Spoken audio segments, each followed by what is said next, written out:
Hay harto de mejillón en mis dibujos. Lo dibujo bastante. Hay mucho el contraste de mejillones que tiene entre el océano y el desierto. Me deja loco a mí. Me inspira. Es una suerte escuchar el castañeo de la hoja acá en Mejillones.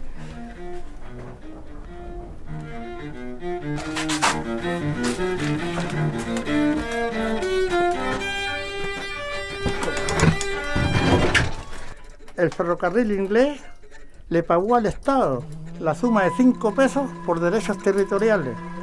Cuando nos tocaba moler en la caleta, después que terminábamos las faenas, llenábamos unos tambores de agua y le echábamos frascos de perfume y nos metíamos ahí.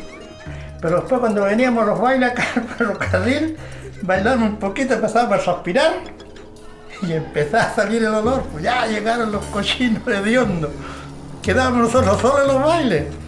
Que depredamos el mar, es cierto, yo me siento responsable porque fui uno de ellos los que abusó, no usó el mar, abusó del mar. Se mataba más rápido que lo que el pescado se reproducía. Porque como ya estaba sucumbiendo la pesquera, fue gente mexicana a luchar para que instalaran una termoeléctrica en Mejillones. No teniendo idea lo que la que iba a quedar, pues. Nosotros teníamos el Banco Natural de Ostiones, que está acá, está a mitad acá. Acá venían de otros lados a buscar la semilla del ostión, pero ahora no tenemos ni semilla, pues. Porque esto está muerto, sí, esta bahía está muerta. El marisco acá en la bahía está contaminado. Si este marisco tú lo sacás y le... Oye, cualquier enfermedad. El estómago, arrea, oye, que lo oís tú a diario. Es muy alto el costo, a eso me refiero yo. Sabemos que estamos jugados. Lo dicen un montón de médicos, especialistas. Aquí los accidentes vasculares están, pero a la orden del día aquí con la contaminación que hay aquí. ¿Quiénes los mataron? ¿Y quién los está matando? Son estos señores. ¿Y quién le pone el cascabel al gato? Nadie. Pero sí, si tú reclamáis con este, oye, no, pues te paran, pues. Te dicen, no, ¿es revolucionario o es comunista? O está loco, pues, o le está haciendo mal la sal de repente, se le fue. Oye, no, pues, si un mexicano que te quiere tu comunidad, te quiere tu gente, voy a seguir alegando siempre lo mismo.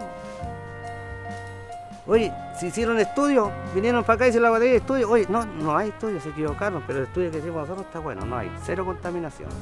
Aquí el problema grande es la plata en Mejillones, la pega. Todos quieren tener auto, todos quieren tener una buena casa y todos quieren ostentar. Los cabros salen de cuarto medio, entran a trabajar al tiro en una empresa y ganan un buen sueldo, más que el profesor mismo que le enseñó. Y empiezan a crecer los cabros de esa manera. Chile es un país demasiado consumista, un ecosistema se alteró, sí. Cosas de 4 o 5 años. Una termoeléctrica te contamina aire, mar y tierra. Y súmale las otras plantas que producen, es para sacar el molibdeno. Se han perdido los bancos de ostiones, tantos recursos que ya no hay. En realidad nunca habían estado esas plantas acá, habían estado en otro lado. Mejillones no se merecía esto. Debe haber sido turístico. ¿Hasta cuándo? Sí, yo creo que ya está bueno, deben hacer más cosas en Mejillones ya. Está bueno de tanta fábrica, tanta planta. Y ahora desde ya el día de, acá era hacer un cambio. Este país actualmente, Chilito lindo, que dice que es de todos, no, es de algunos. Está para los vivos.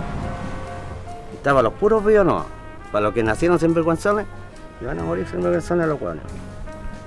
Te da raya, te da raya. Te da raya, harta raya te da, pues. Impotencia. Mejillones poco a poco iba muriendo, no había nada.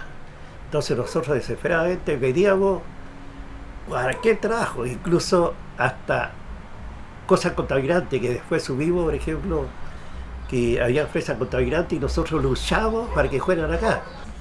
Incluso cuando trabajaban las pesqueras se sentía un mal olor acá, y todos decíamos nosotros, aspirábamos ese olor, decía olor a dólares. O sea, ahora han cambiado tanto los tiempos que si eso sucediera, toda la gente iría a la contaminación, todo eso. Pero en ese tiempo para nosotros era como la esperanza, como una salvavidas de tener trabajo. Le quisieron poner atajo cuando ya no tenían remedio.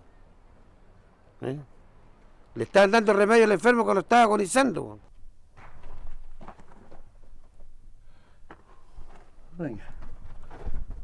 Vengo acá.